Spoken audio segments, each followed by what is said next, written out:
Ô, Oi, pastor, pastor. Oi, tudo bem? pastora. Que alegria. Como é que a senhora está? Bem, graças a Deus. Que O barulho é de bênção, chuva, pastor. não sei se está dando para ouvir. Não, tá não. Ah, Tranquilo, tranquilo aqui. Eu fiquei preocupado contigo porque você está numa maratona muito forte. ontem foi, né? Eu Hoje foi um vi, pouco mais leve. eu Ontem vi, eu foi tentei. mais pesado. Ontem eu tentei acompanhar a live, estava uma bênção, gente. Que coisa maravilhosa. É, Entre ontem, amigos. ontem Entre foi desde amigos. 5 horas da tarde, né? Que foi a primeira com a pastora Márcia, Aham, Mitsuki, falando de relacionamentos. Depois foi com a sim, pastora Ezenete. E depois sim. foi a Entre Amigos, que durou 2 horas e meia. Entre amigos foi lindo, foi maravilhoso. Meu Deus do céu, o que é isso? Que bênção. Pastor, eu quero te deixar bem à vontade, porque eu não conheço o seu testemunho. A senhora falou um pouco um dia que a senhora estava falando com alguém sobre emoções. Eu não lembro o nome da pessoa. Então, assim, eu vou tirar os comentários aqui, tá? E a senhora fica à vontade para a senhora falar aquilo que o seu testemunho, aquilo que Deus trouxer no seu coração hoje à noite para compartilhar com a gente. Eu só Amém. sinto muito que não vai ficar gravado, porque eu acho Não, muito mas dá para lindo. gravar. Dá para Dá, você né? baixar, dá sim. Ah, que O ótimo. Aquino, o Que Aquino ótimo. que trabalha lá na igreja, ele te ensina. Ah, ok, joia. Aí eu vou pôr você Então, em contato com ele. tá joia. Então, já desativei os comentários. Então, a senhora não precisa de apresentação. O pessoal que está aqui já conhece Já a conhece? pastora Naira já. Então, pastora, fique à vontade, que Deus abençoe, que seja um tempo assim grandioso na presença do Senhor, que o nome dele seja glorificado através daquilo que você vai falar conosco. Amém? É. Bom, eu não sei exatamente o que você gostaria, né? Se foi a minha trajetória de conversão, se é o ministério, se é a cura. Eu não sei por onde, porque minha vida é marcada por testemunhos. Então, eu não sei se é a cura da depressão, se é a cura do câncer, se é o ministério, se é o que é, né? Eu não sei aonde que você gostaria de ouvir. Nossa, Então, me pastora, aí fala. é muito difícil essa pergunta que você fez para mim agora. A gente vai passar aqui 5, 6 horas e não vai terminar. Mas, assim, não, fique à vontade. É aquilo que Deus está falando no seu coração, se é a sua conversão, como foi. E o Senhor vai, eu creio que o Senhor vai estar nos É, elevando para a glória deles. o que a gente tem que entender, né? Para todos que estão ouvindo, o que a gente tem que entender é que uma vida marcada, uma vida, ela pode parecer marcada para ser destruída, mas Deus tem prazer de usar aqueles que não são para que a glória seja dele. Então, eu sou literalmente uma pessoa que é improvável para qualquer coisa. Primeiro, pelo meu nascimento, porque eu fui marcada pela impossibilidade de nascer, porque minha mãe ela teve sífilis, então eu já Não, nasci, né? Meu pai tinha uma vida muito de prostituição, minha mãe ela teve sífilis e o médico avisou que ou eu nasceria cega ou surda ou com qualquer outra sequela. sim. E assim, minha mãe, ela não era, nesse momento, minha mãe não era convertida, mas minha mãe se apegou a Deus. E ela disse, não, eu creio no Deus do impossível. E se esse filho, porque naquele tempo não se fazia, né, ressonância, não se, Aham. ultrassonografia, então não tinha como saber o sexo. Ela tinha uma certeza no coração dela de que tinha um propósito para aquela vida. E assim eu nasci muito com uma saúde muito fragilizada e dentro de uma família com um sincretismo muito forte, porque Uhum. justamente pelo meu pai, é importante dizer que Deus ele usa todo o nosso passado, toda a nossa história, até naquilo que ele quer usar a gente. Então, a minha família, minha mãe, justamente por causa do meu pai viver em prostituição, ela andou pelo caminho de magia, macumbaria e etc e tal, que é o que ensinavam para ela. E eu tive muitas experiências com isso. Então, eu tive uma infância muito marcada, apavorante, porque eu sempre tive uma sensibilidade muito forte. Então, eu via, eu sentia, eu era tocada. Quando eu andava na rua, vinha uma mão e tapava os meus olhos. Eu tinha muitas experiências. Então, eu cresci uma criança apavorada, tímida, também por causa dessas experiências espirituais que me apavoravam.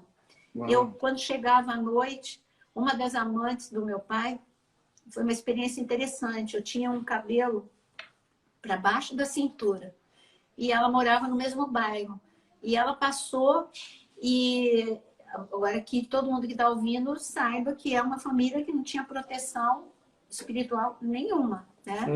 Então, ela passou a mão no meu cabelo, falou que bonito que era o meu cabelo, passou a mão. E no dia seguinte eu já amanheci com duas coisas. O meu cabelo deu um nó aqui na nuca, que cabeleireiro nenhum conseguiu tirar. Eu tive que cortar o meu cabelo, naquela época se falava Joãozinho.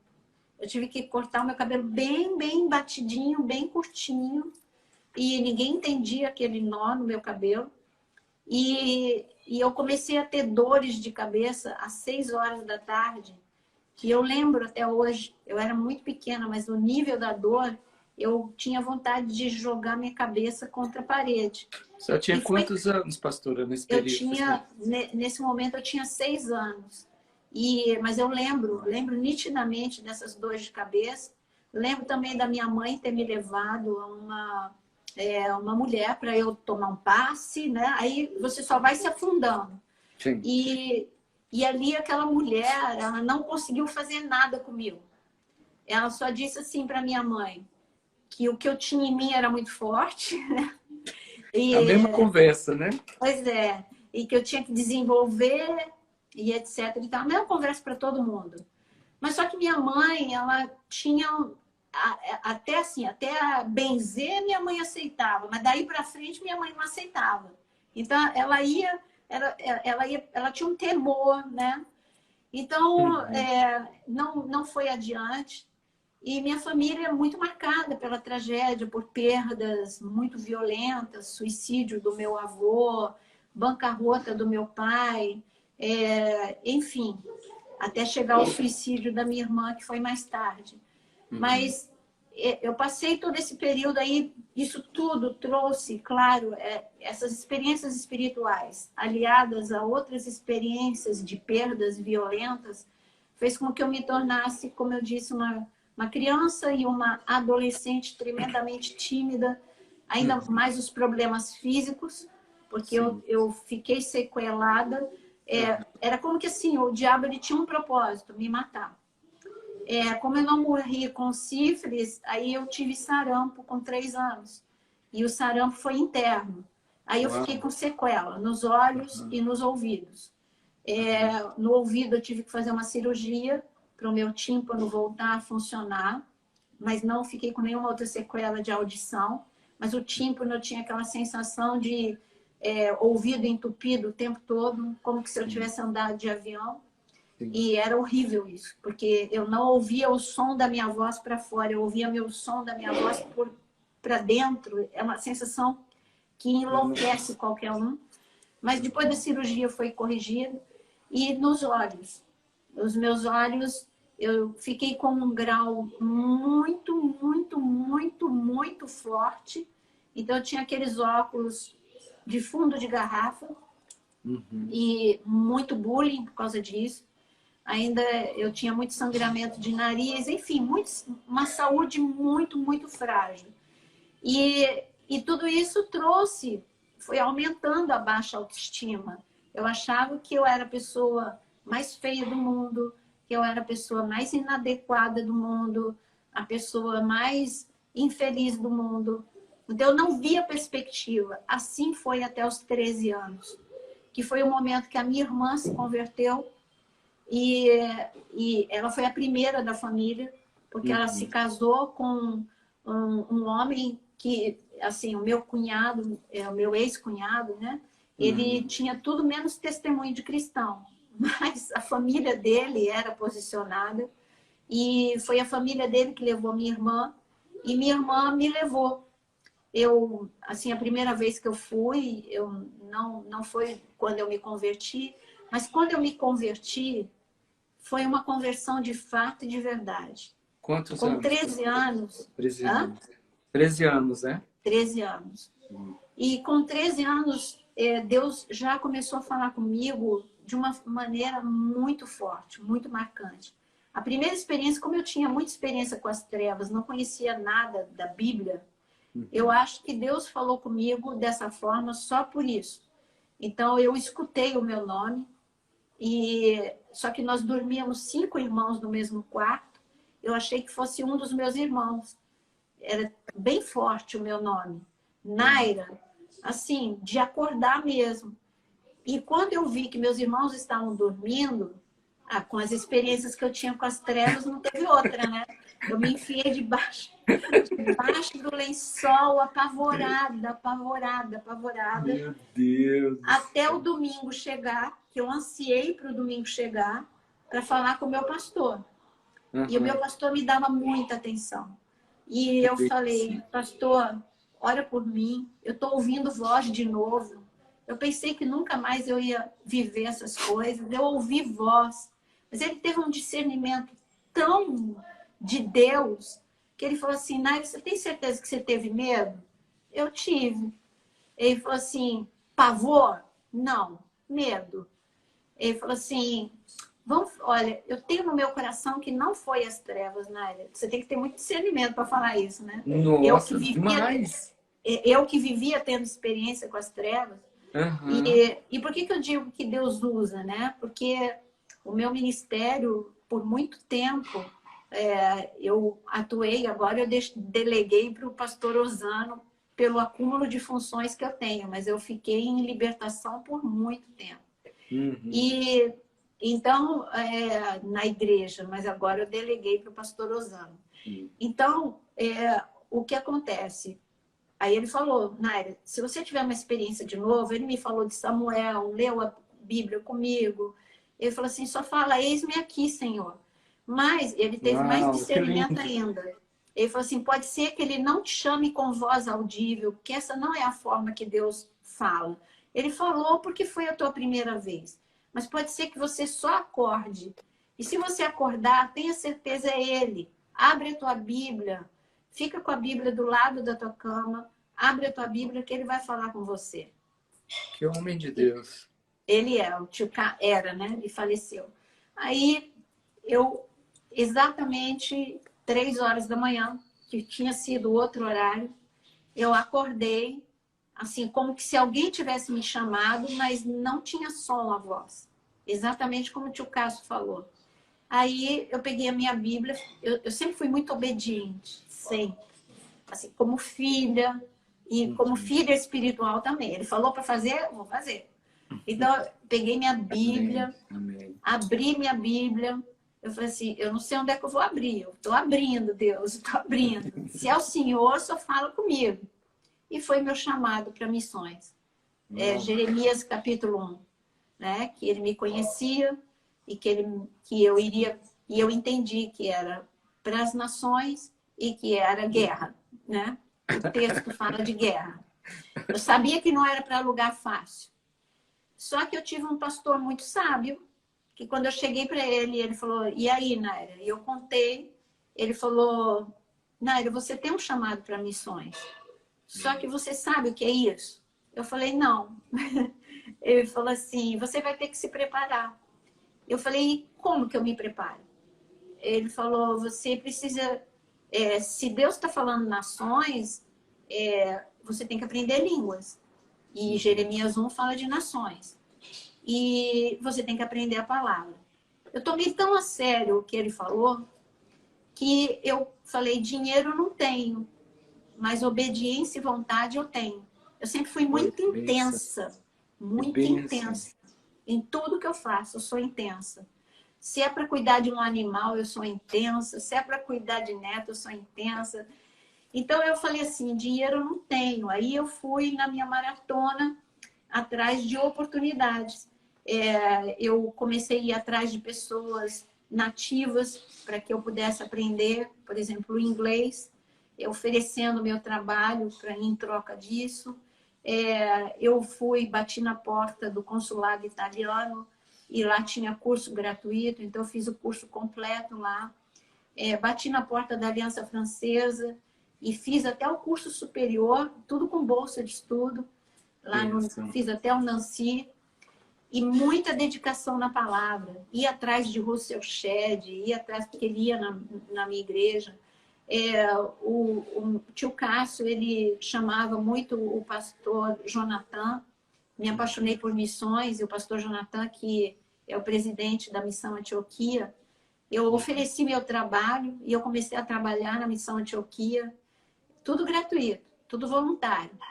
Comecei a trabalhar em portas abertas, trabalhei em rádio transmundial e assim foi minha trajetória, me preparando para missões. Só que eu achava, por causa da minha timidez, que eu ia trabalhar com missões do jeito que eu comecei a trabalhar, com tradução. Eu estava trabalhando com tradução e ensinando missionários francês ou inglês. Então eu achava que eu já estava fazendo meu ministério. Mas não era, né? Não era.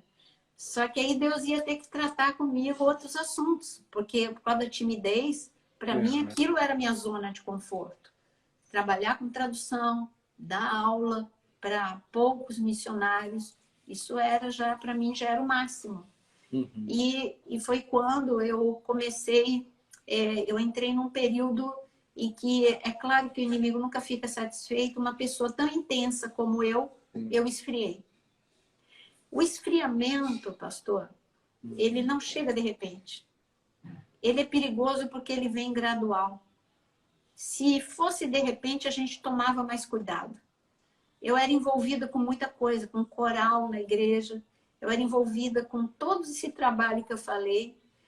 Sempre tive experiências com Deus sobrenatural. Deus sempre falou comigo em sonho e continua falando. Mas teve um momento que o mundo me encantou. A despeito é que o meu emocional era tão frágil e eu queria agradar meus amigos. E que amigos? Da faculdade. Então foi nesse período que eu me afastei. Eu queria ser aceita e eu tinha o emocional muito frágil, então para mim ser aceita era ser como eles. É claro que o meu temor não me deixou ser tão igual a eles.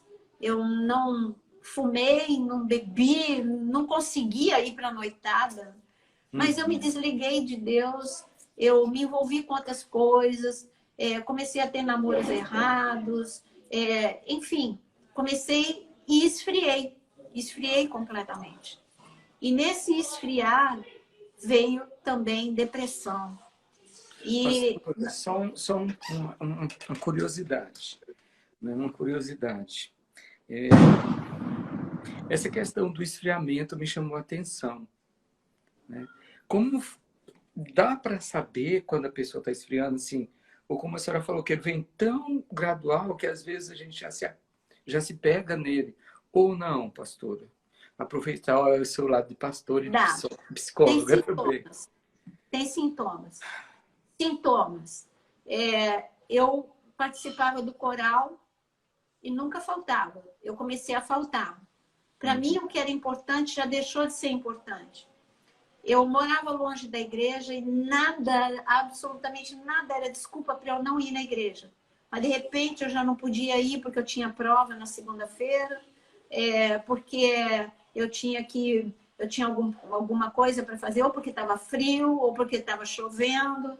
Então, você começa a faltar nas coisas que eram importantes e que você nunca faltava. Eu comecei a não mais orar. Eu comecei a não sentir mais... Eu tinha que estudar, eu tinha que fazer isso, eu não tinha mais tempo para ler a Bíblia. Comecei a me afastar de amigos que tinham um superaquecimento, né? Que eram muito avivados. Eu comecei a me afastar. E Enfim, os sintomas são esses, são vagarosos. E você tem justificativa para tudo. Se alguém falar, mas peraí, você não está... Não, mas é que eu tenho que estudar. Não, mas é que antes eu não estava na faculdade. É que você não sabe que eu estudo longe. Eu tenho um desgaste. Então, para tudo eu tinha desculpa. Minha mãe percebeu. E minha mãe, ela começou a tentar tomar algumas atitudes desesperadas. Tipo, quando eu chegava da faculdade, tinha sempre alguém estrategicamente na minha casa. Da igreja. Uhum. Tipo, pessoas que tinham contato comigo. Mas quando você tá mal, até uma coisa que a gente agora ri, fala que bonitinho da minha mãe, me irritava. E eu falava, mãe, não faz isso. E eu ia pro quarto e falava, gente, me desculpa, mas eu tenho que estudar. Como eu sempre fui estudiosa, então aí eu falava, você me desculpa, mas eu tenho que estudar, tudo bem, um beijo, tchau. E ia pro meu quarto. E eu não atendi, não ficava com a pessoa.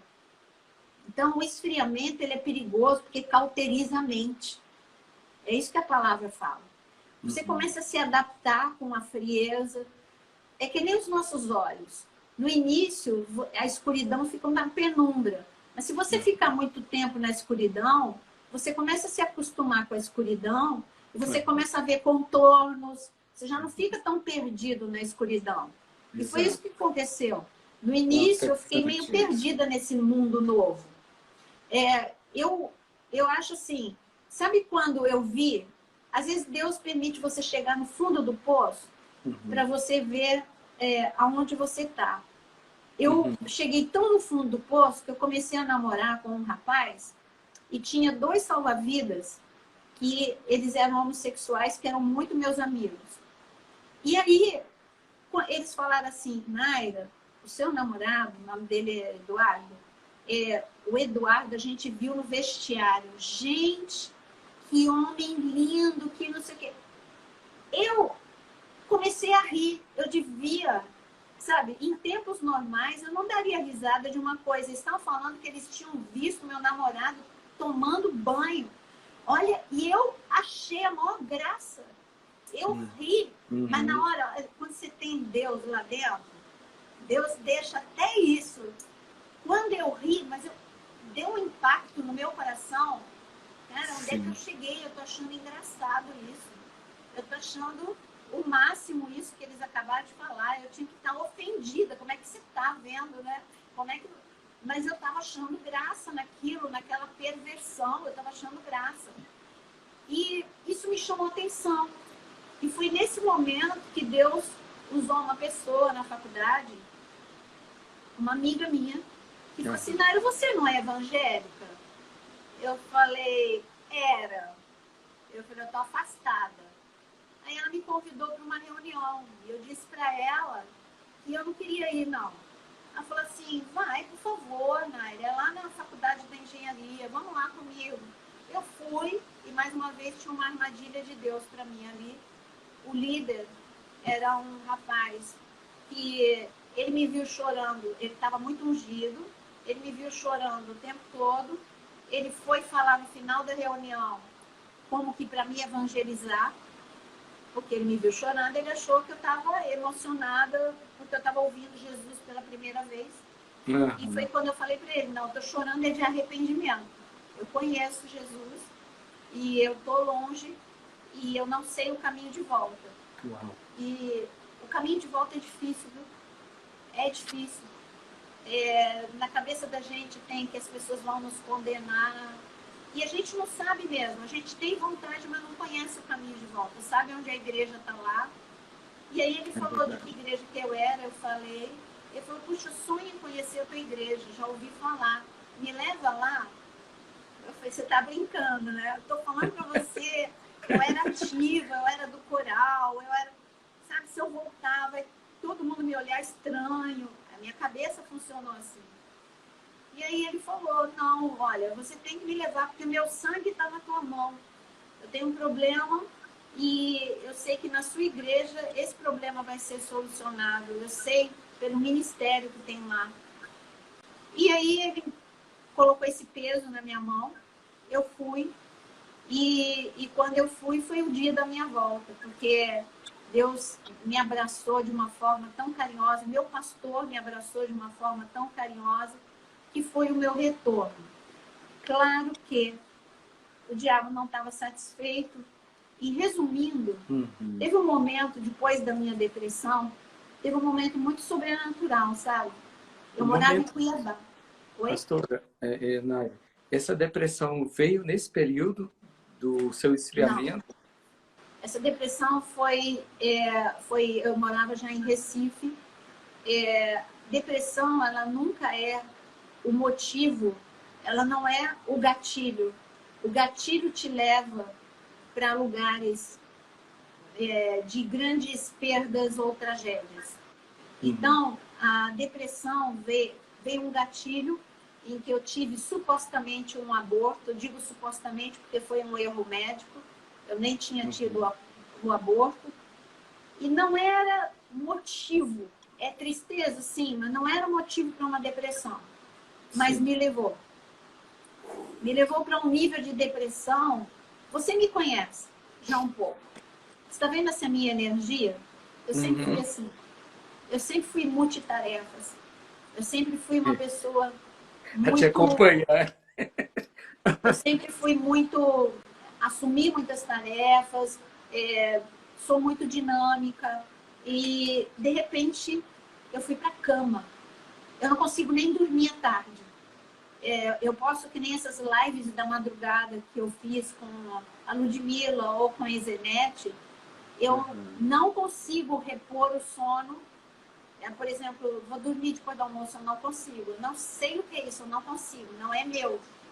De repente, esse motivo, ele simplesmente me jogou na cama.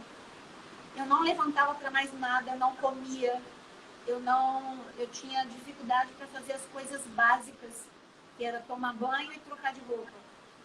Comer nem passava pela minha cabeça, não dava. Então, eu que nunca fui gorda, eu cheguei num peso inadmissível, né? Eu cheguei a ter 43 quilos, na minha altura, não é, assim, eu estou sendo bondosa, na verdade era 42.700, e eu não conseguia ficar em pé, não tinha força, e então foi uma depressão violenta, 6 meses nesse estado, sem levantar da cama. Uma pessoa dinâmica como eu. Só que Deus foi tão bondoso que minha mãe não tinha me visto. Não esqueça que eu estava em Recife. Quando a minha mãe me viu, 6 meses depois, a minha mãe chorou, porque eu estava irreconhecível. Pensa num cadáver. Era eu. Pensa numa pessoa desfigurada. Era eu. Por isso, quando eu leio o Salmo, Davi descrevendo o estado em que ele ficou, quando ele ficou em depressão. Quando as pessoas falam de depressão, tem vários níveis de depressão. A depressão que eu estou falando é profunda. É uma depressão que pode te levar, inclusive, à morte. Ou ao suicídio, ou à morte mesmo, porque eu já não estava mais dando condição para o meu corpo funcionar. Por falta de alimentação, por falta de hidratação. E é como o Dr. Augusto Cury diz, quando o mundo te abandona, é ruim. Mas quando você se auto-abandona, isso é algo trágico. É o fim, né? Eu me auto-abandonei. É o fim, né? Eu desisti de mim. Uau. Então, foi nesse momento que minha mãe me viu, e minha mãe chorou, mas chorou. E ela falou, minha filha, o que aconteceu com você? Eu não sabia explicar para minha mãe. Eu tinha vergonha de dizer até o motivo, porque nem eu sabia que o motivo não era aquele. Como é que alguém pode ficar nesse estado por causa de um aborto? Foi um aborto, assim, tipo, se tivesse sido, que foi um engano, seria no 2º mês de gravidez. Quem é que vai para um estado desse com 22 anos? Com 22 anos, como é que você vai para um estado desse? A vida não acabou, entendeu? E o pior é que eu sabia disso, mas eu sabia que não era esse o motivo. E o interessante é que quando tem toda uma armação por fora. Eu estava assim por um motivo emocional, que eram os traumas que eu tive na infância, suicídios que eu fui testemunha, violência sexual, enfim, pano de cenário eu tinha de sobra. Mas, pastor, tinha também um lado muito forte espiritual em cima disso daí, não tinha? O lado espiritual que eu ia entrar agora. O lado espiritual é o meu ministério. Eu quero dizer uma coisa, o diabo ele não é onisciente, mas ele observa. Ele viu qual era o meu chamado. Ele viu que adolescente, eu tive muitas experiências com Deus. Eu tive até um arrebatamento. Ele viu como eu já estava engajada. Com 15 anos, eu estava nessas 3 missões que eu te falei. Antioquia, Portas Abertas e Rádio Transmundial.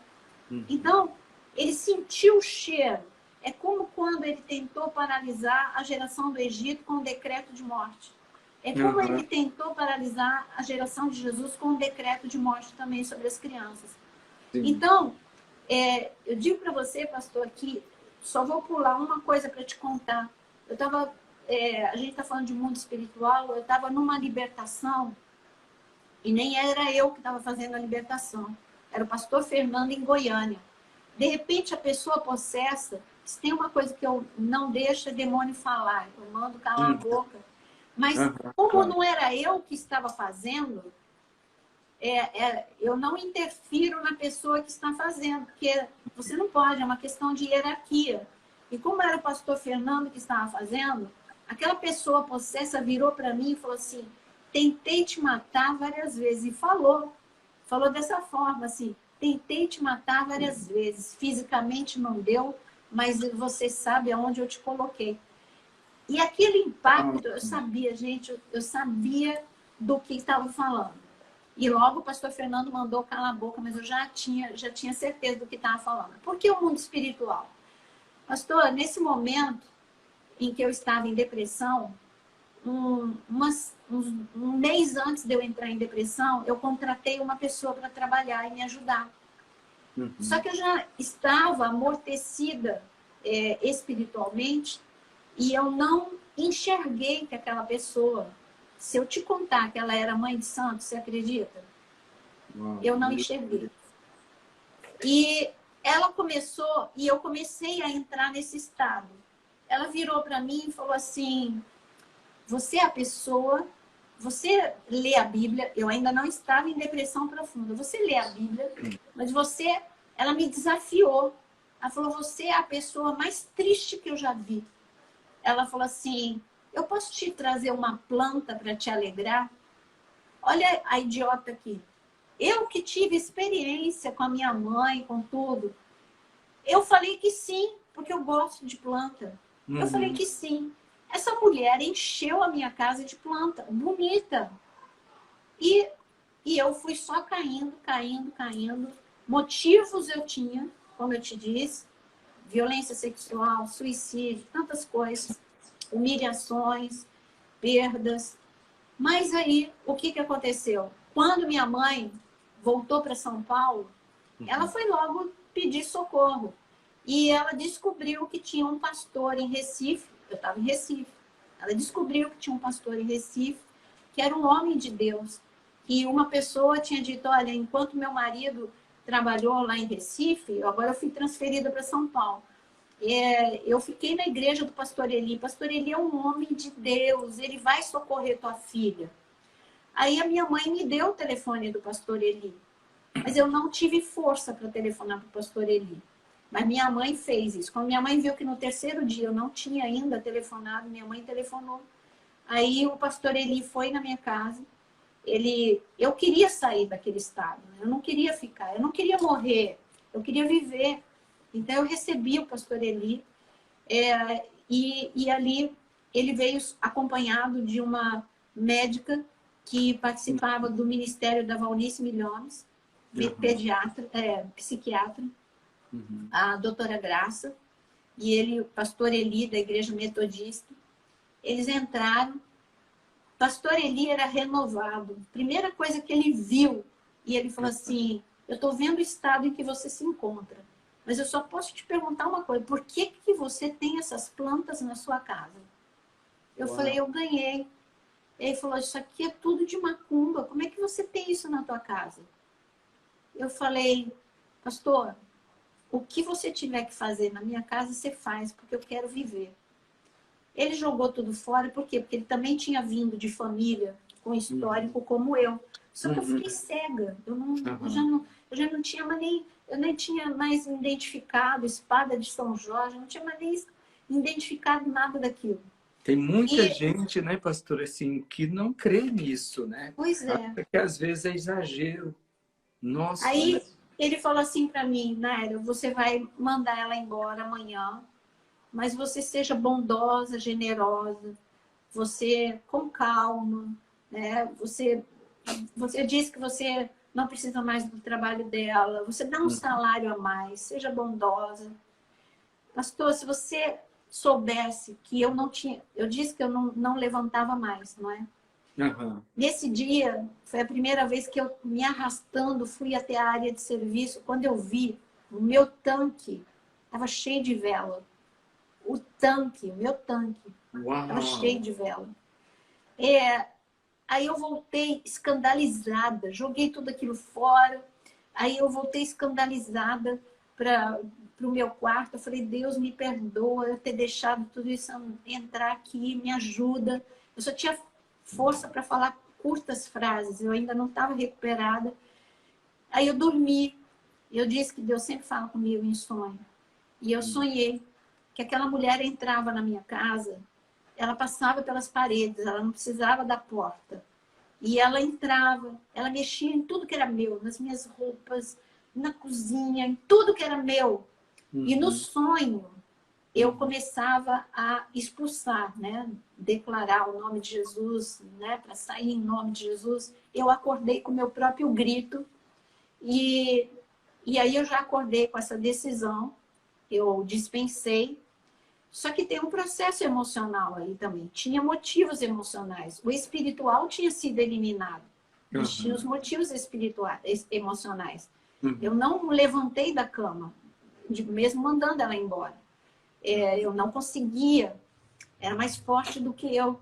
Foi quando a doutora Graça, ela falou assim, olha, como médica, eu tinha que te levar para o hospital. Mas eu digo, eu posso perder até o meu CRM, posso perder minha licença, se eu não te socorrer dessa forma. Mas só que eu sei que com você vai ser diferente.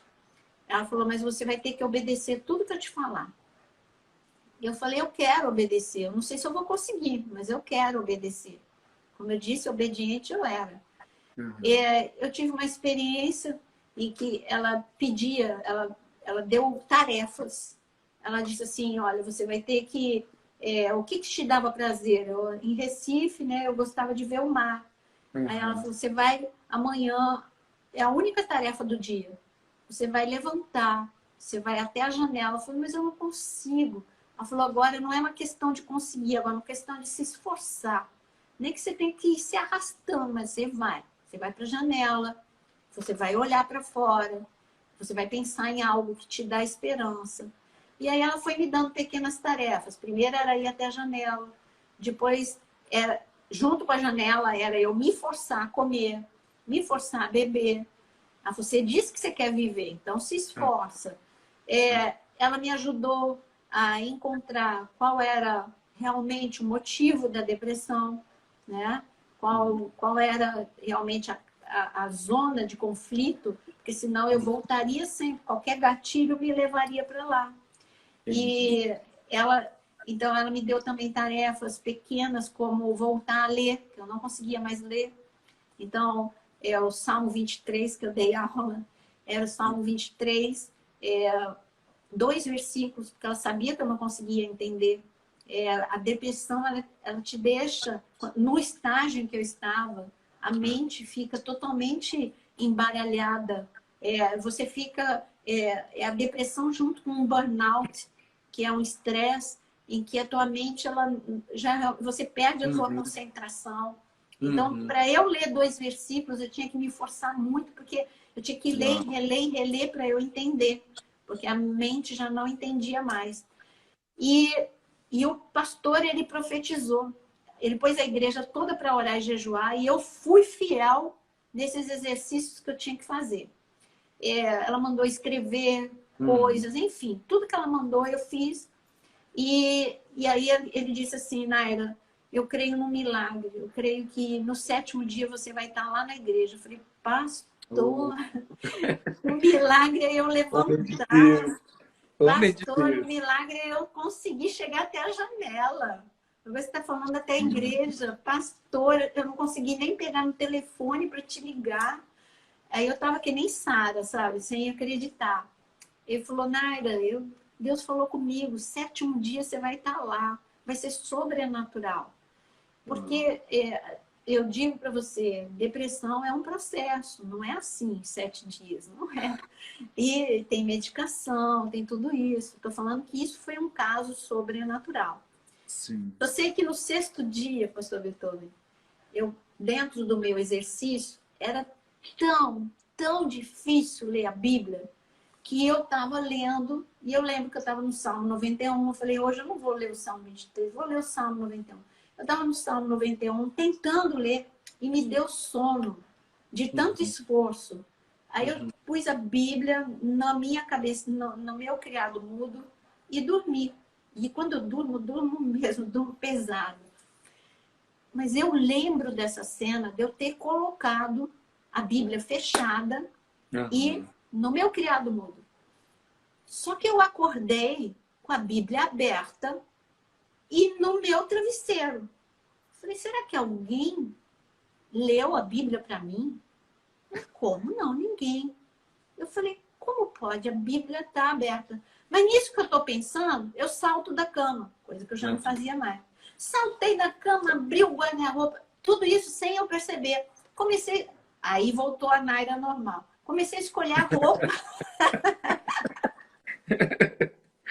Legal. Aí, quando eu me vejo ali escolhendo a roupa, estou indo para o banheiro, tomar banho, tudo isso eu fiz sem perceber. Quando eu entrei no banho, eu comecei a cantar. Uau! Como assim? Quando eu ouvi o som da minha voz... Você não pensou assim, não, gente? Você não pensou assim, não, gente? Eu estou em depressão, como é que eu posso estar aqui agora? Peraí, como é que pode? Eu estou cantando. Aí eu desliguei, eu logo acabei o banho rapidinho, peguei no telefone, Pastor Eli, Pastor Eli. Ele ficou preocupado, né? Eu gritando, Pastor Eli, você não sabe, Pastor Eli, eu não fui até a janela, eu fui pro guarda-roupa, Pastor Eli, você não está entendendo, essa sou eu. Essa é a Naira, Pastor Eli, a Naira que gosta de se arrumar. Eu fui pro guarda-roupa, Pastor Eli, eu fui tomar banho sem esforço. E eu fui tomar banho e eu cantei. E aí ele, glória a Deus, isso foi o 6º dia. Eu disse que amanhã você ia estar na igreja. Eu falei, pastor, será que eu consigo ir? Porque eu estava morando em Boa Viagem, em Recife. Tem alguém aí de Recife, sabe? A igreja era em Casa Amarela. Era eu conheço. Né? Eu conheço. Então, não é tão longe, mas para quem está do jeito que eu tô, não era uma igreja em Boa Viagem, era em Casa Amarela. Era uma distância a ser percorrida, né? Aí, só sei que, olha, o domingo eu acordei disposta e quando eu cheguei lá na igreja, todo mundo estava orando e jejuando por mim, mas ninguém sabia quem era a Naira.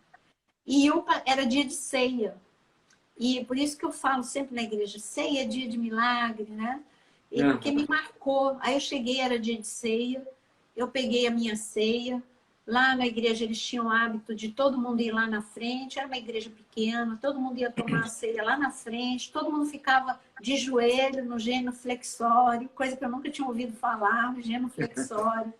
Aí eu tô lá de joelho, quando o pastor Eli bate o olho em mim, ele começou a chorar, sabe? Porque ele viu o estado que eu estava. E ele estava vendo uma pessoa que ainda estava magra, mas estava já com uma carinha de vida.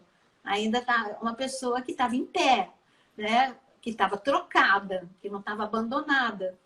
Aí ele, dentro da emoção dele, ele falou assim, igreja, eu quero apresentar a pessoa que eu disse para vocês que nós estamos orando e jejuando. Aí eu fui apresentada para a igreja, né? Aí foi uma emoção geral, porque todo mundo sabia o estado em que eu estava.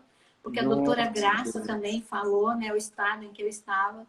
Então, foi uma comoção, né? Foi uma verdadeira comoção essa minha cura, mas foi algo sobrenatural, mas era para paralisar meu ministério, né? Exatamente.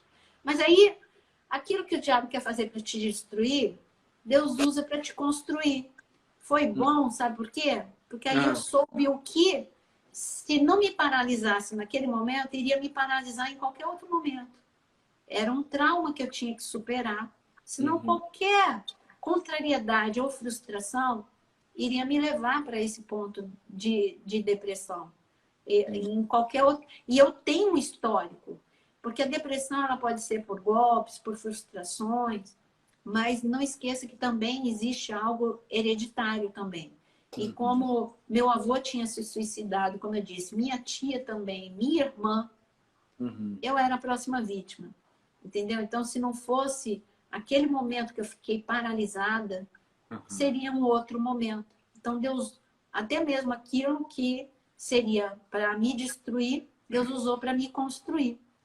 Sim. E agora eu tenho uma experiência, pastor, dentro do ministério, que foi quando meu ministério começou. Aí depois, espiritualmente, eu fiquei super bem com Deus, nunca mais aconteceu esfriamento. E eu fui parar em Cuiabá. E quando eu estou em Cuiabá, eu morei em 10 estados no Brasil. Na verdade, quando eu estava em Manaus, eu passei por uma mulher e eu senti o olhar dela sobre mim, mas ela não queria falar comigo. Eu senti que ela me olhou, só isso.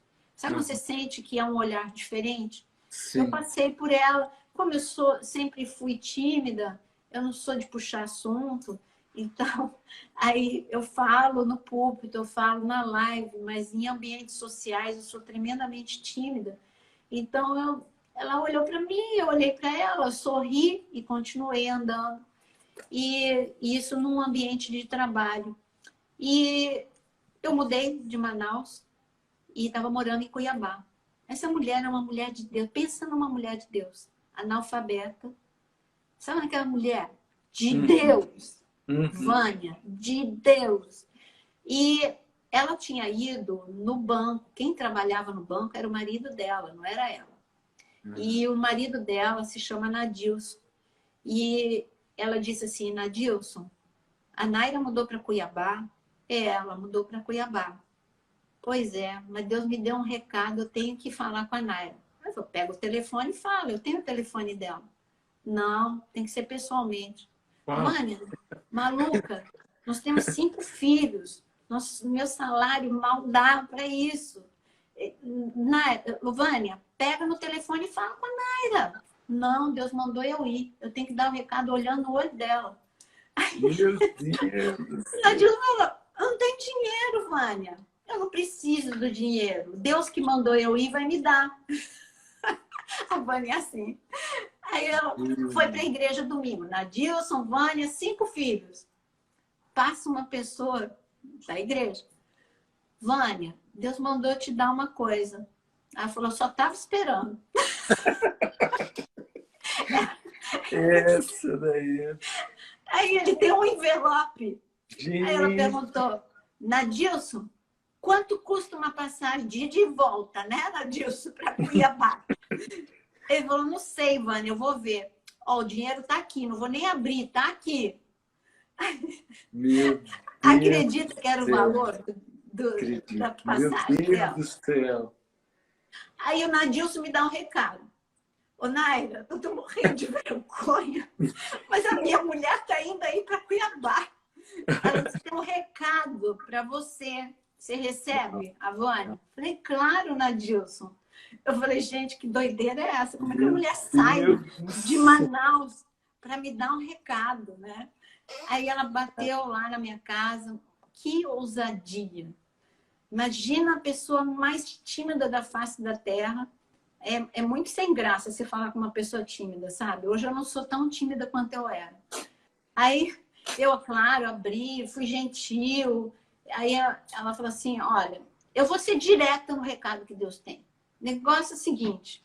Profeta mesmo essa daí, hein? Você vai ser usada para ensinar a palavra. Você vai andar pelas nações. E eu só rindo por dentro, gente. Eu não consigo nem falar com ela. Glória a Deus pela vida dessa mulher. Eu falei assim, como assim que eu vou ser usada? Ela falando e eu pensando comigo, né? Você vai falar, você vai ensinar, você vai andar pelas nações, e etc. E começou a falar todo o meu ministério. E eu ali, olhando para ela. E não ria. Eu não estava rindo, estava por dentro. E não duvide. Ela disse assim, você está duvidando. Olha, então por que você está duvidando? Olha no teu relógio. Aí eu olhei no meu relógio, era 3 horas. Já comecei a ficar com medo. Né? Caramba, a mulher viu por dentro. A mulher viu que eu estava duvidando. Né? Aí ela falou assim, olha no teu relógio. Que horas são? 3 horas. Essa hora, amanhã, pelo Deus que eu sirvo, vão bater na tua porta. Vai pedir para você ensinar a palavra. E você vai dizer, não sei. Não diga não sei. Abre a palavra e você vai ter uma experiência sobrenatural com Deus. Aí, quando ela foi embora, eu estava com tanto temor de Deus que eu fui para o quarto. Eu comecei a me derramar na presença de Deus. Minha mão ficou toda queimando, formigando. E eu comecei a ficar toda em fogo. Eu falei, eu vou morrer, eu vou morrer. Aí eu falei, eu telefonei. Aí eu perdi a vergonha. Vânia, eu tô passando mal, Vânia. Não, esse é só o início. Vai fundo, vai fundo. Aí tá, eu dormi, acordei numa alegria, né? Passou meu dia, na verdade eu não fiquei esperando 3 horas, mas tocou minha campainha.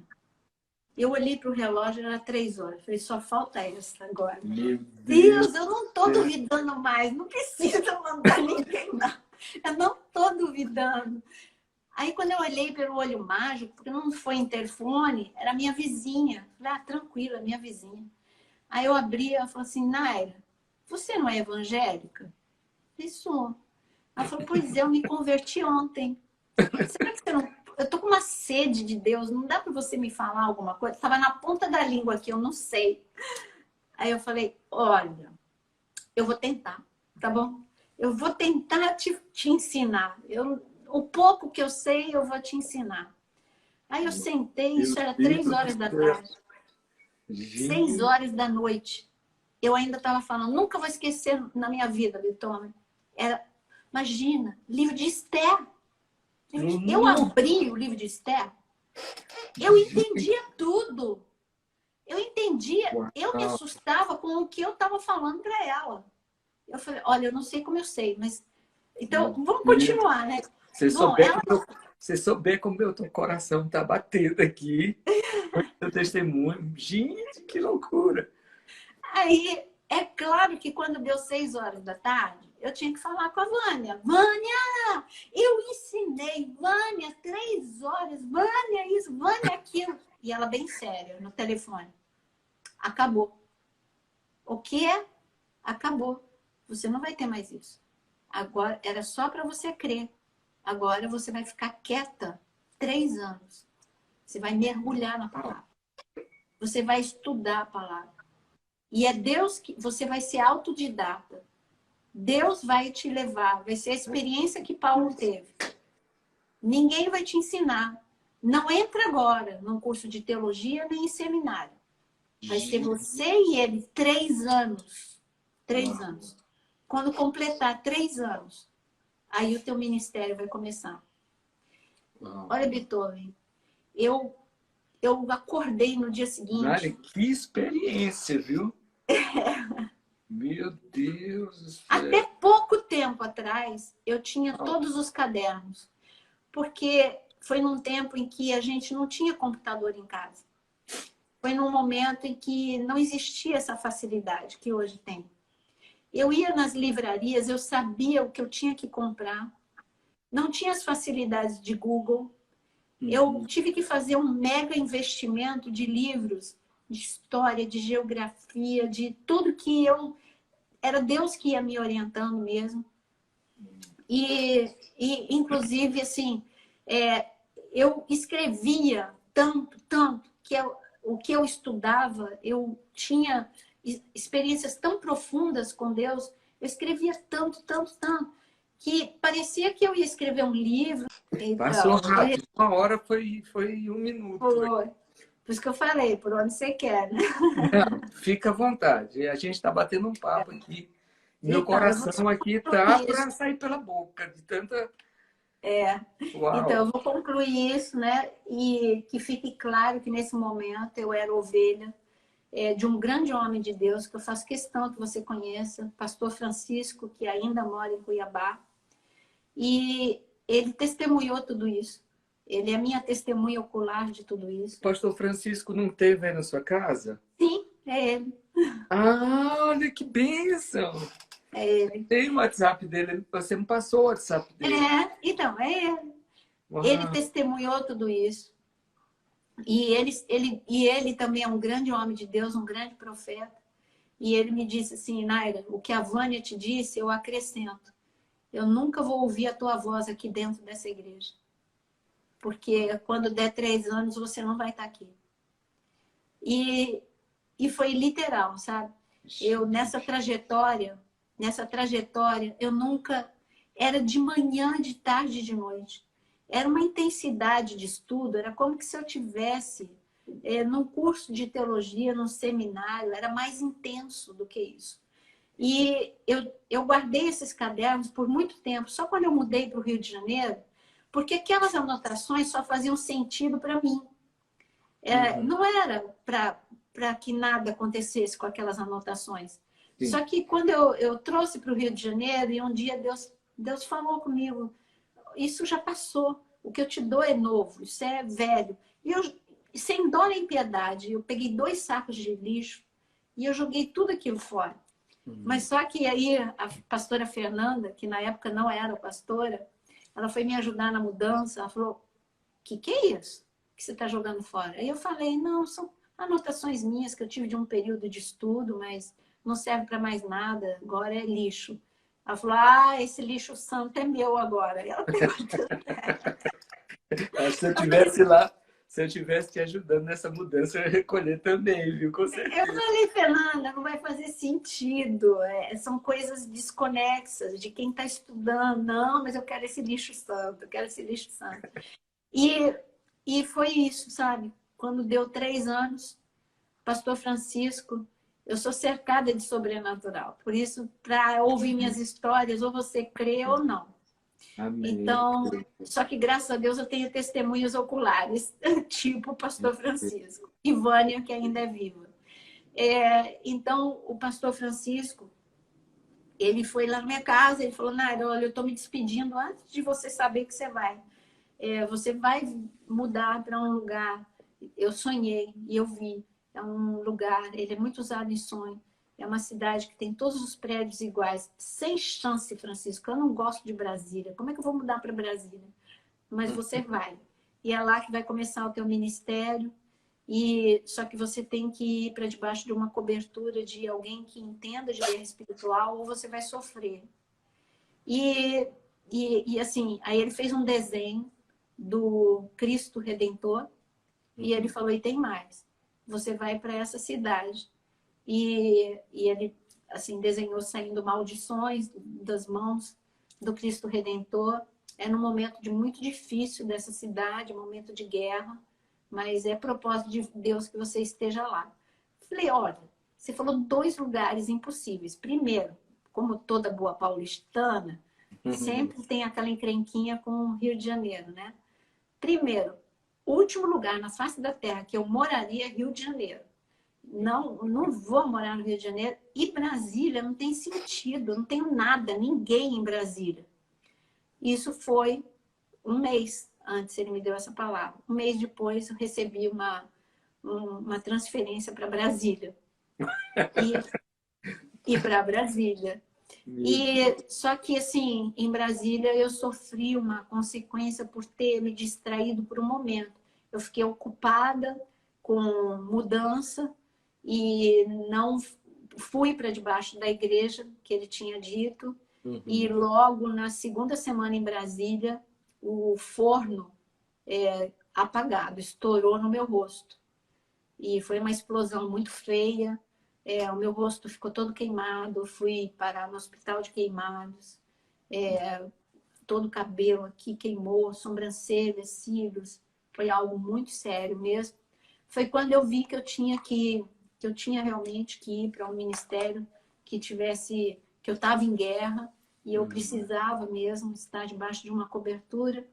E assim o meu ministério começou dentro da Sara Nossa Terra, em Brasília, onde eu tive toda a minha trajetória ministerial, onde eu comecei, onde eu fui ordenada até 21 anos atrás, né? Eu fiquei 17 anos na Sara Nossa Terra, 15 anos na Sara Nossa Terra, e depois depois quando nós saímos da Sara Nossa Terra, nasceu a unidade em Cristo. E viagem pelas nações já também aí no foi. Rio, né, pastora? Hã? Já aí no Rio, ou lá em Brasília? Já no Rio. Tá. Mas eu pastoreei Maceió, eu pastoreei como pastora, eu pastoreei em Brasília, Maceió e depois Rio de Janeiro. E em relação a viagens, missões, eu tinha muito bloqueio, né? Eu falo francês, eu comecei a ir muito para a França com o Cris Duran, mas muito insegura, eu abortei esse projeto. Eu já estava pregando em igrejas em Paris, igrejas de africanos, eu estava pregando lá em Dieppe, na Normandia, mas a minha insegurança emocional, eu não me sentia capaz para um ministério internacional e eu abortei isso. O Cris, ele ficou bem chateado, falou, pastora, não faz isso. Eu falei, não, me deixa quietinha aqui, sabe? Eu amo missões, mas não é comigo viajar, né? Por causa da minha insegurança. E quando eu abortei isso, eu passei muitos anos tendo abortado. Até que eu fui em 2009, eu fui para Israel, na casa de oração. Não sei se você conhece. Claro que você conhece, você está aí, né?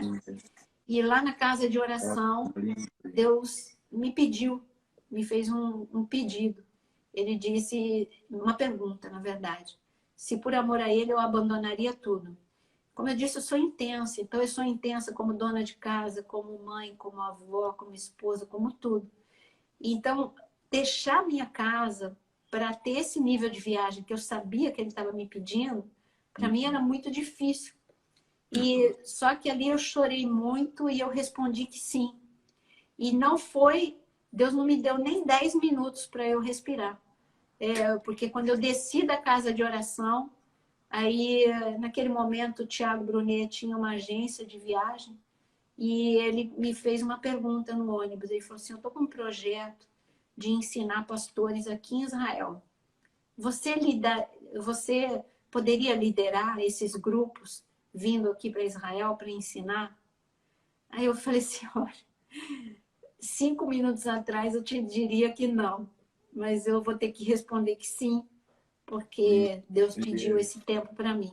Uau. E aí eu brinco, porque a partir desse momento, eu já tinha começado a viajar antes, esse período meu com a França foi antes. Mas assim, de viajar mesmo, desprendida para todos os lugares, foi depois disso. E a partir desse momento também eu me libertei emocionalmente dessa insegurança, dos apegos. E hoje, assim, eu fico mal quando eu não posso viajar, como agora em quarentena, né? E Deus começou uma viagem em cima da outra, só lugares complicados, como você sabe. E aí eu brinco com as pessoas, eu falo assim, é que Deus meio que me deixou de castigo. Você recusou a França, agora você vai ver o que é bom. Eu estava te deixando bem bom lá na França. Você abortou o projeto França, então agora você vai conhecer um pouco como que é lá na Índia, como é que é lá em Angola, como é que é lá em todos esses lugares mais difíceis. Então, foi assim que começou o meu ministério de missões, depois de tanta palavra que eu recebi, mas Deus precisava me libertar de amarras emocionais, precisava de preparo, enfim, precisava de muita coisa. Meu Deus do céu, olha, eu não imaginava de jeito nenhum, que eu não conhecia o seu testemunho, né? Não conhecia. Eu conheci algumas, vendo as tuas lives, conversando com alguém, você soltava alguma coisa, né? E conversei com a Gláucia, que eu disse, Gláucia, eu vou convidar a pastora Nara para dar o testemunho dela, porque deve ser algo muito poderoso. Eu estava sentindo isso, entendeu? Por isso meu coração está acelerado. A Gláucia não E você convida. sabe que a minha paixão pela volta de Cristo e o porquê que eu ensino tanto é porque foi o que eu disse para você, uma experiência de arrebatamento que eu tive. Uhum. E graças a Deus eu tive o meu pastor para me orientar em relação a isso também. Porque eu não consegui lidar com isso. Então é a última experiência que eu te conto, né? Eu estava andando num jardim. Eu tinha entendido que aquele era o Jardim do Éden. E porque era o lugar mais bonito que eu já tinha visto na minha vida. E o verde era o verde mais verde que eu tinha visto. O azul do céu era o azul mais bonito que eu tinha visto. As árvores, não dá para descrever. Quando Paulo fala de ter ouvido coisas inefáveis, eu digo que também tem coisas que não dá nem para descrever. Não é só ouvir, é o ver. Eu vi coisas que eu não sei descrever. Eu senti que tinha uma pessoa andando do meu lado. Quando eu olhei, era um homem. Também era o homem mais bonito que eu já vi na minha vida. Ele era alto, ele era lindo. E eu sabia que não era anjo. Uhum. Mas no meu espírito eu sabia que era Adão. Uau. E aí eu tinha um diálogo com ele. Eu falei assim, como você perdeu tudo isso? Como é que você abriu mão de tudo isso? E ele falava assim para mim, não, mas eu estou aqui para te mostrar o que eu perdi de verdade. Isso aqui não é nada. Eu vou te mostrar o que eu perdi de verdade. Aí a gente ia para um local em que eu andava do lado dele, eu consigo ver a cena toda falando. A gente ia para um local em que a cerca, eu não posso chamar nem de cerca, era só um pequeno obstáculo, sei lá, era dessa altura, assim, sabe? E que separava um ambiente do outro. Do outro lado, se o que eu tinha visto era espetacular, do outro lado era mega espetacular. Um grau de luminosidade, era as cores muito mais intensas. E ele dizia, eu perdi isso. E olha lá para o fundo o que eu perdi. E lá no fundo eu via um trono, eu não conseguia ver assim contornos, era uma explosão de luz. Mas eu entendia que tinha alguém sentado no trono e alguém em pé. E esse alguém em pé, né, que Jesus começou a andar na minha direção. Conforme ele ia andando na minha direção, eu conseguia discernir melhor a silhueta dele. Ele começou a ficar mais nítido. Naquele momento ali no trono era explosão de luz. Conforme ele ia se aproximando, eu conseguia... o que mais chamou a minha atenção foram duas coisas. Primeiro, o olhar.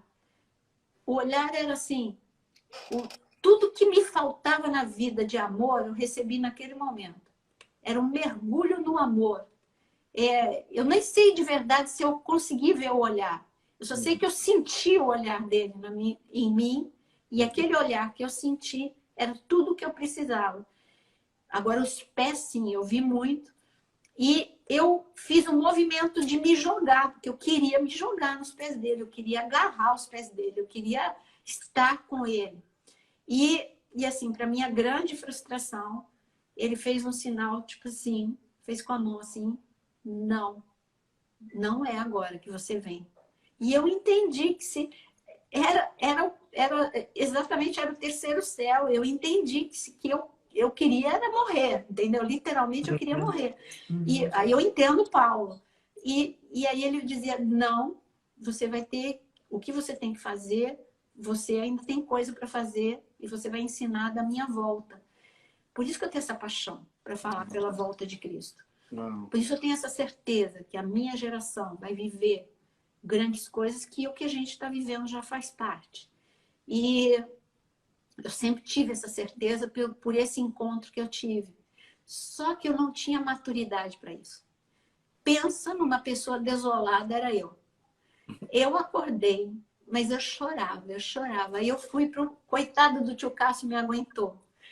eu fui para um acampamento. Era véspera de um acampamento isso. Eu cheguei na igreja, mas eu chorava. Tio Cássio, Naira, o que que foi? Tio Cássio, eu quero morrer. Naira, como assim? Aí eu contei para ele, eu falei, eu não quero, eu quero sentir aquele amor, eu quero ficar lá do outro lado, eu não quero mais isso aqui, eu não quero. Naira, isso Deus te deu uma experiência, mas não é para você ficar assim. Mas olha, pensa numa pessoa que foi chorando o caminho todo. Eu lembro até hoje. Eu encostei o meu rosto assim no vidro do ônibus e eu fui chorando copiosamente. Eu quero, Jesus me leva, eu quero. Então, eu demorei bem uns 3 dias para voltar ao normal. Depois eu voltei ao normal. Mas são esses impactos, né? Eu acho que quando a gente, dependendo do chamado, você precisa ter esse nível de experiência. Mas eu digo para você que está me ouvindo, quando você lê a palavra, é só você ouvir, ele fala com você. Eu estou falando um resumo de uma história de longos anos. Eu me converti com 13 anos. Então, eu estou falando, eu resumi muito, nem falei minha luta contra o câncer, nem falei. Eu só estou falando que, para você, que Deus é um Deus de sobrenatural. Deus pode te visitar em sonho, mas a forma principal e a que eu mais amo, e é a forma que ele fala comigo, é na palavra. Quando eu prego, quando você vê eu falando de detalhes, é porque eu mergulho mesmo. Eu mergulho e eu me vejo naquele ambiente.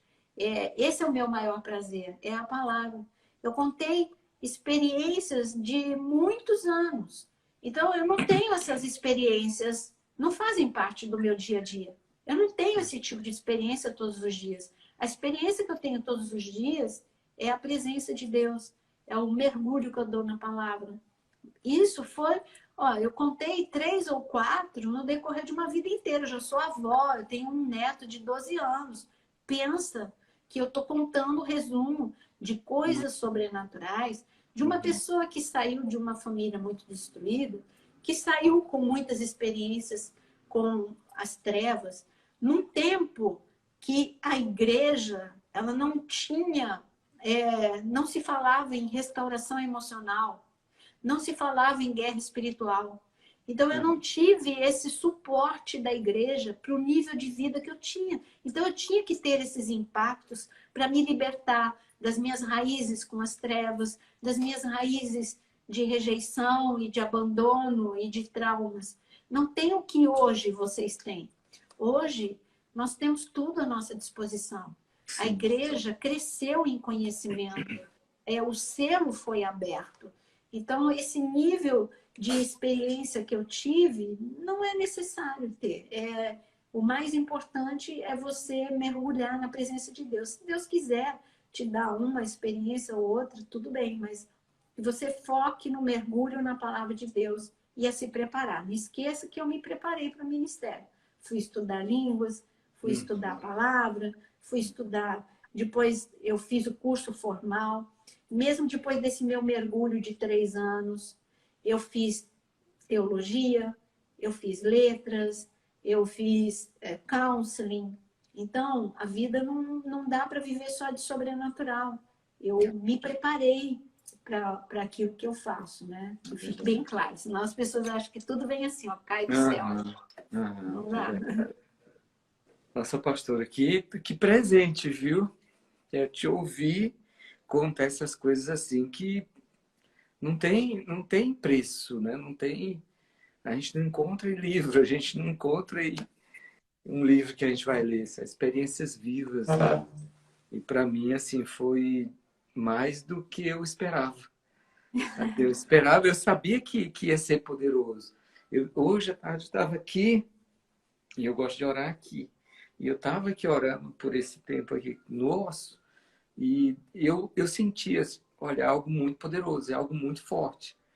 E eu falei para o pessoal todo que eu conhecia, principalmente o pessoal da minha família, que a maioria não é cristã. Falei, gente, vocês precisam ouvir o que a pastora Naira vai falar hoje, que eu sei que é algo muito forte, é algo muito poderoso, que vem da parte de Deus. Então, eu estou muito feliz, muito feliz de ouvir, de ter tido o privilégio de ouvir o seu testemunho, esses detalhes que a senhora contou. E assim, muito obrigado. Eu queria que você deixasse uma palavra para a gente, ou se você orasse por nós. Nesse momento, eu vou deixar você descansar agora. O que eu tenho para dizer para vocês todos, seja vocês que estão em missões aí, como o pastor Beethoven e a pastora Gláucia, que estão em campo, ou vocês que sonham em responder a algum nível de chamado. O mais importante é, não tem como você responder se não for intenso. O mais importante é, sejam intensos em Deus. Se preparem. E eu digo que nós fazemos parte de uma geração muito especial. Segunda-feira, inclusive, eu quero dar aula sobre isso, sobre a geração que nós vivemos, entendendo de uma forma mais profunda que eu falei en passant durante a quarentena, em Mateus 24. Eu quero mostrar para vocês o que é viver esse momento, é viver Apocalipse 9 também. Nada de apavorar, nada de... O que eu quero mostrar é algo muito bom, que vai trazer esperança e sonho, e que você precisa se preparar. Se a gente parar para pensar que aqueles discípulos eram homens que Deus... Eles não sonhavam aquilo que Deus tinha preparado para eles. Eles nunca se imaginavam. Eles se imaginavam discípulos de Jesus e, no máximo, cuidando de um outro punhado de pessoas como eles foram cuidados. Eles nunca podiam pensar no seu maior sonho. Pedro não poderia imaginar que ele iria, com uma palavra dele, 3.000 pessoas iriam se converter. Todos eles eram improváveis. Você que está me ouvindo, que se sente a pessoa improvável, eu sou a mais improvável das improváveis. Pelo grau de destruição familiar que vivi, pelo grau de destruição emocional que vivi e pelo nível de envolvimento com as trevas que vivi. Então eu era mais improvável. Mas Deus levantou nesses dias um remanescente. E esse remanescente é o remanescente dos improváveis para que a glória seja dele. Deus não está buscando superestrelas, Deus não está procurando pessoas famosas, mesmo porque esses estão um pouquinho desfocados. Deus está procurando corações sinceros. Deus está procurando corações que respondam ao seu chamado.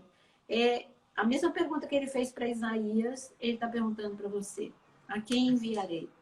E mesmo você, pastor Beethoven, mesmo você que já responde ao chamado, o nível que ele está perguntando para mim e para você é um nível de entrega mais profunda que a gente já viveu até hoje. A quem enviarei? Então, eu digo para todos vocês, se inspire, confie. Você está numa geração especial, não para ser destruído, mas para ser grandemente usado por Deus. Eu digo, o que eu quero ensinar na segunda-feira não é algo tipo, vai ficar 3 dias escuro, vai acabar o mundo, não. Porque a gente tem que ver o timing de Deus. E a Bíblia não diz isso para este momento. Para este momento, são coisas que nós vamos pontuar. E eu adianto para você, esse é um momento de respostas. Deus está procurando corações que respondam intensamente ao chamado. E Ele vai preparar. Assim como Ele me preparou e vai continuar me preparando, Ele vai preparar você. Só diga sim para Ele hoje, antes de dormir, e já acorde diferente. Hoje eu quero orar, hoje eu quero ler a Bíblia, hoje eu quero escutar algo que me edifica. Selecione aquilo que vai entrar pelo teu ouvido e que você possa responder a esse chamado em nome de Jesus. Aleluia, aleluia. Amém, pastora. A gente ganhou um presente nesses dias, que foi a pastora Naira com a gente aqui.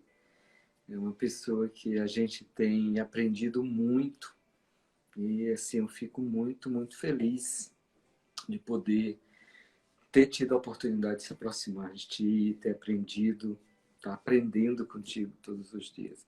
Mas vou te pedir mais uma coisinha, que você orasse por nós antes da gente encerrar. Amém.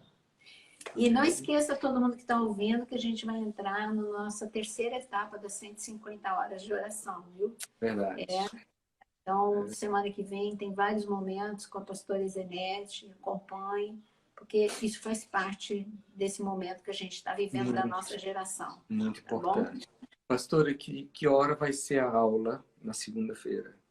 Na segunda-feira eu vou colocar 18 horas também, porque fica um intermediário, que fica bom também para quem está fora, como você. Porque se eu coloco mais tarde, né, pessoas tanto de Angola como outros lugares, fica mais difícil. Tá bom? Ok. E é um horário bom também para o Japão, porque aí é 6 horas da manhã, para eles também é bom. Tá certo. E só não esquecendo a pastora, como já fiz um convite para ela, para logo que as coisas puderem, a gente puder voltar a fazer as viagens nos campos, para a gente estar com a escola aqui. Estamos montando uma escola muito pequena, muito simples, mas assim seria um prazer muito grande te receber aqui para você dar aula, né, para as pessoas que vão estar aqui servindo, tanto os Mas vou ordenados, tanto os mesmo. brasileiros. Com certeza. E tem o nosso segredo lá da Somália e tal. Ah, com certeza. Sabe que a doideira parou por aqui, né? Vou mesmo. Amém, pastor. Amém. Amém. Vamos orar, então. Vamos orar. Senhor, eu quero te louvar por essa noite tão abençoada, por lembrar da tua fidelidade, de coisas Amém. que o Senhor faz agora, neste momento, com as nossas vidas. Aqui estão muitas pessoas, alguns estão desanimados, outros estão enfraquecidos, mas, Senhor, que haja uma visitação sobrenatural, em nome de Jesus, quebra a cadeia do desânimo, quebra a cadeia da tristeza, Senhor, em que a tua esperança, Senhor, possa invadir o coração, a luz da tua glória possa invadir o coração de cada um deles, em nome de Jesus. Sim, Senhor, reacende o fogo e a paixão do chamado. Hoje é noite de resposta, que você possa responder ao Senhor, sim, Senhor, Amém. eu quero ser usado no nível que o Senhor preparou para que eu seja Aleluia. usado, em nome de Jesus. Restaura chamados, Aleluia. restaura a visão, restaura, Senhor, o amor Amém. daqueles que se esfriaram, em nome de Jesus. Aqueles que estão distantes possam voltar a Ti nesta noite, Senhor, e receber o Teu abraço, assim como eu recebi o Teu abraço, Senhor, naquele momento em que eu tive aquela visão. Senhor, que o Teu abraço possa curar agora, que o Teu abraço possa fortalecer cada um e que a Tua glória possa entrar em cada casa, em nome de Jesus. Amém. Em nome de Jesus, amém. Amém, pastora. Amém, pastor. Até mais. Prazer, Um beijo para a mais. Cláudia. E para a Ok. próxima. Amém, obrigado, viu? Tchau, tchau. Beijo. Tchau.